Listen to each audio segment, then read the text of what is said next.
Assalamualaikum warahmatullahi wabarakatuh. Selamat sore Bapak Zainun.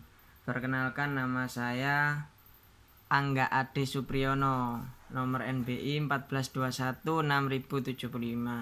Saya di sini akan menjelaskan tentang laporan praktikum material teknik, di mana saya dapat pembimbing Bapak Zainun. Nah, di sini saya akan menjelaskan tentang material teknik praktikum, yaitu tentang satu, pengujian tarik, terus berikutnya pengujian kekerasan, terus pengujian impact. Nah, untuk yang pertama, pengujian tarik. Tujuan dari pengujian tarik ini adalah untuk menentukan pertahanan atau perlawanan dari logam terhadap pemutusan hubungan akibat tarikan. Seperti itu. Untuk spesimennya seperti ini, Pak.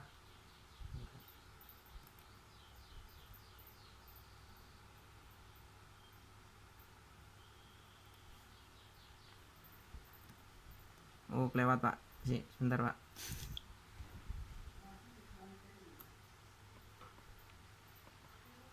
Nah, ini spesimennya, di mana kita mencari tegangannya, Pak. Seperti itu. Nah, untuk berikutnya kita langsung ke hasil data pengujian saat praktikum. Nah, ini langkah-langkah percobaannya, Pak. Jadi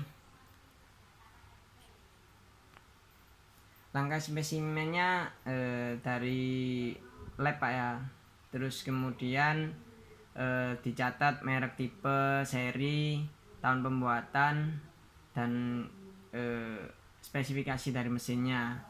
Terus berikutnya ukur, siapkan kertas grafiknya, Pak, ballpoint, dan diletakkan di mesinnya, karena ini nanti pengujiannya di mesinnya, Pak, nanti. Nah, berikutnya hasil datanya yaitu ini didapat seperti ini, Pak, dimana diameter awalnya aluminium itu 95 sebelumnya ini ada 3 benda, yaitu aluminium, baja karbon rendah, sama baja, Pak. Ini dimana aluminium diameter awalnya itu 9,5 mm, terus setelah pengujian tarik menjadi 6,7 mm. Terus karbon rendah diameternya awal 8,7, diubah menjadi ditarik sehingga menjadi 5,9. Terus yang baja 9,4 mm, diuji tarik sehingga jadi 4,9 mm. Nah, luas penampangnya pun berubah dari aluminium tadi 70,8 mm, terus baja karbon rendah 59,4 mm, terus bajanya 69,4 mm. Panjang awalnya, yang awalnya 100, masing-masing komponen 100, berubah. Aluminium sama baja sama, Pak, 106, sedangkan baja karbon rendah 116 mm. Pertambahan panjangnya yaitu pengurangan antara diameter awal dikurangi panjang akhir, LF dikurangi LO. Jadi panjangnya yang aluminium itu delta max L nya 6 mili, delta L nya yang baja karbon 16 mili, delta L nya yang baja 6 mili. Seperti itu, Pak. Untuk beban luluh, beban maksimal, beban putus sudah tertera pada tabel, Pak. Nah, sedangkan tegangan luluh yang didapat yaitu untuk yang aluminium 28,7 kg per mm persegi, untuk tegangan putusnya 25,9 kg per meter persegi, terus tegangan maksimal yaitu 30,2 kg meter persegi. Untuk yang baja karbon rendah lebih tinggi, Pak, yaitu 44,9 kg per meter persegi. Untuk tegangan putusnya 47,5 kg per meter persegi. Untuk yang maksimal 53,5 kg per meter persegi. Untuk yang baja sedikit sama baja karbon rendahnya tadi, yaitu tegangan luluhnya 46,7, tegangan putusnya 34,5, tegangan maksimalnya 47,9. Ya, seperti itu Pak. Ini tabel grafiknya Pak, hasil pengujiannya, yaitu dimana baja aluminium, terus baja karbon rendah, ini yang kedua baja karbon rendah, terus yang ini baja Pak, mana tegangan peregangannya berbanding tegangan dibanding regangannya berapa persen.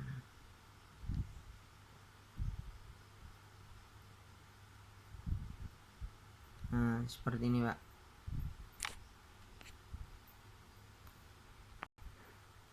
Nah, ini kurva tegangan dan regangan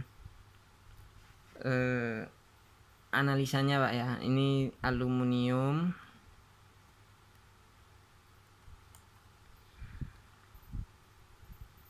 terus baja karbon rendah, ini baja. Nah, ini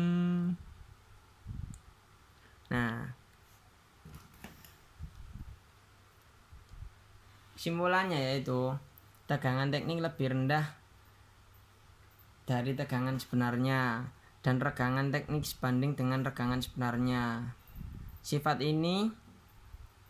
dari ketiga bahan percobaan yang ulet adalah besi dan yang paling getas adalah aluminium, yang baja tadi Pak. Dapat dilihat melalui grafik bahwa jika ia hanya sedikit mengalami regangan plastik, berarti ia getas. Seperti itu, seperti tabel di atas tadi Pak. Pada uji coba ini kita mengetahui ketahanan bahan materialnya sejauh mana sesuai dengan uji tariknya tadi. Berikutnya jenis material yang berbeda dengan perlakuan yang didapat berbeda, komposisinya yang berbeda menyebabkan nilai kekuatan yang berbeda pula. Tadi setiap bahan memiliki kekuatan dan komposisi yang berbeda. Terus berikutnya, besi memiliki banyak karakteristik atau sifat mekanis, diantaranya ulet, getas. Dibuktikan dengan pengujian tarik yang dilakukan karena lebih kuat. Seperti itu Pak. Semakin ulet suatu material, maka tidak akan mudah putus ketika dilakukan penarikan. Seperti itu. Terus lanjut berikutnya, pengujian tarik Pak. Kekerasan yang kedua Pak. Kekerasan. Nah, pengujian kekerasan ini bertujuan untuk melihat kemampuan bahan terhadap adanya deformasi plastis atau perubahan bentuk, yaitu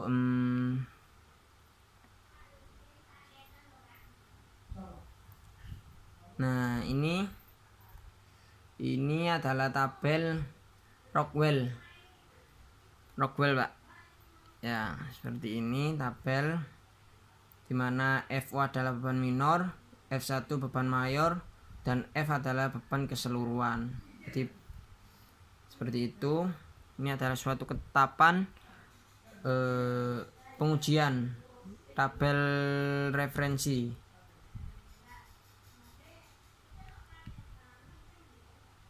Nah, berikutnya langsung kita lakukan percobaan uji kekerasan Pak, yaitu ada dua, yaitu percobaan Brinell dan percobaan Rockwell. Brinell, nah percobaan Rockwell dan Brinell ini data dari kampus, yaitu tabel pengujian Brinell Pak. Seperti ini, diketahui bebannya benda ujinya ini besi ST37. Bahan pengujiannya beban pengujiannya yaitu 3000 kilo Pak. Nah, untuk intensitas diameternya yaitu 10 mili. Terus untuk diameternya kekuatannya diubah 4, 45, 5, 5,2 sama 5. Nah, seperti ini Pak perhitungannya untuk mencari BHN 0,36 ini BHN atau kilogram per milimeter persegi Pak, atau PSI bisa disebut juga seperti itu. Nah, ini perhitungan dari Brinelnya. Terus untuk Rockwellnya ini benda ujinya ada 3 macam, yaitu ST41, aluminium, dan ST37. Kondisi intendansinya yaitu tekanannya 60 kilo, waktunya 5 detik. Terus kalau yang aluminium 100 kg, waktunya 5 detik. Untuk yang ST37 150 kilo, waktunya 5 detik. Intendansinya diamond cone 1/16 ball diamond cone. Terus ini hasilnya yaitu untuk 5 kali percobaan, yaitu di rata-rata 55,7 untuk yang ST41, 64,2 untuk aluminium, dan 51,8 untuk ST37.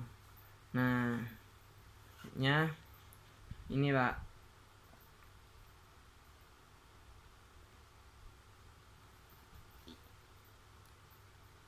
Nah,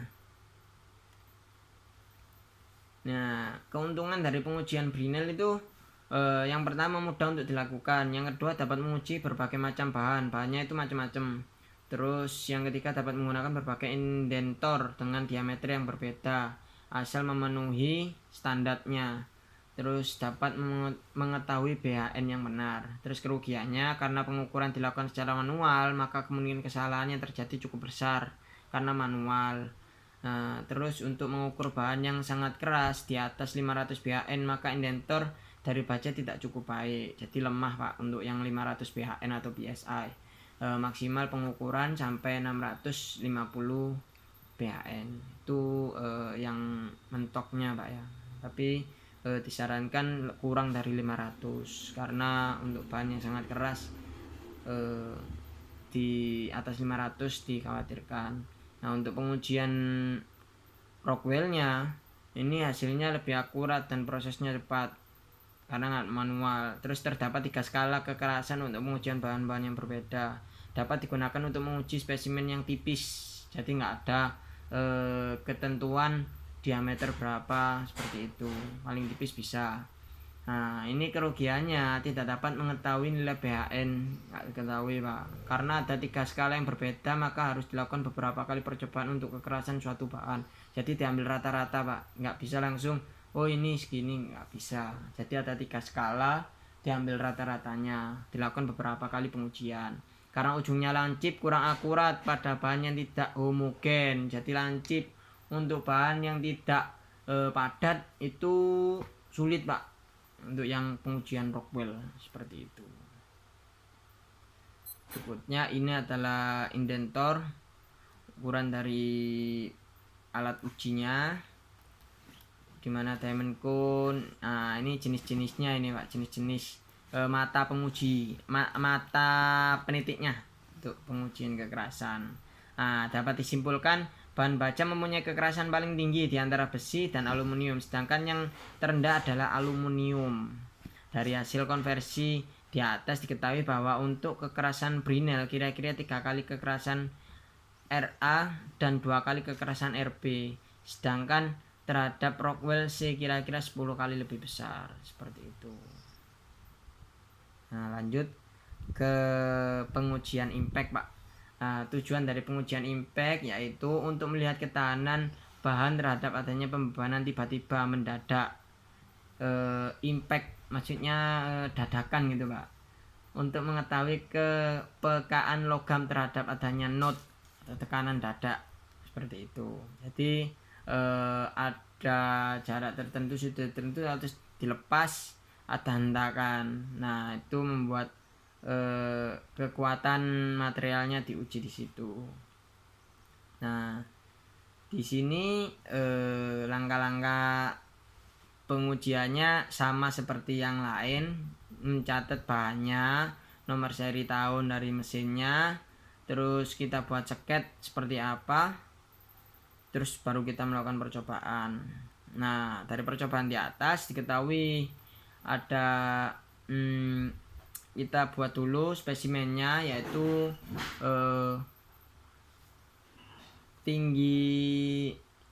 panjang spesimennya yaitu 60 mili, Pak. Terus diameternya itu 10, lebarnya 10. Untuk yang persegi itu lebarnya 8, panjangnya 10. Untuk yang tingginya 8, Pak. Maaf, tingginya 8, terus dilubangi 2 mili sebagai patokan tengah. Ini menggunakan material ST37. Nah, berat impactnya 2608. Nah, ini temperaturnya ada 4 macam, yaitu 0 derajat, suhu ruangan, 100 derajat, dan 150. Seperti ini, Pak.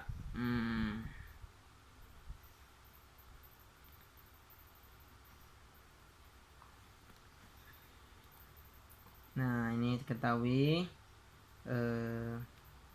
Nah, setelah itu dilakukan pengujian. Nah, ini hasil pengujiannya.